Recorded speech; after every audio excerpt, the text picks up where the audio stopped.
The new accu-jet S pipette controller from Brand gives you the ideal combination of precision and power. In this video, we'll show you how to use the accu-jet S in gravity delivery mode and blowout mode to dispense the fluids with the right level of speed and precision for your work. The accu-jet S has two dispensing modes, gravity delivery and motor assist blowout. Gravity delivery does not use the motor to dispense liquids. It's often used in analytical lab settings. The blowout mode uses the motor to dispense liquids rapidly. It's the preferred mode for cell culture work. To aspirate fluid with your pipette, press the upper pipetting button. Take advantage of the accu-jet S's ability to adjust pipetting speeds on the fly. By varying the pressure you put on the pipetting buttons.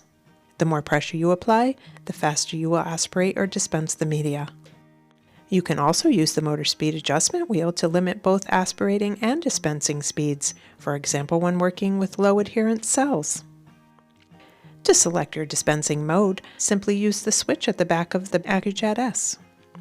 Push the switch up to use gravity delivery, and push the switch down to use motor assist blowout. With the mode selection switched in the upper position for gravity delivery, press the lower pipetting button. The accu-jet S responds by allowing liquid to dispense freely under gravity. With the accu-jet S set to blowout mode, pressing the lower pipetting button will engage the motor. The accu-jet S responds dynamically to your touch. The more the lower pipetting button is depressed, the faster the fluid will dispense. Whichever operating mode you choose for your accu-jet S, you'll benefit from the unique level of control. If you have additional questions, contact BrandTech Scientific Customer Service or log on to brandtech.com.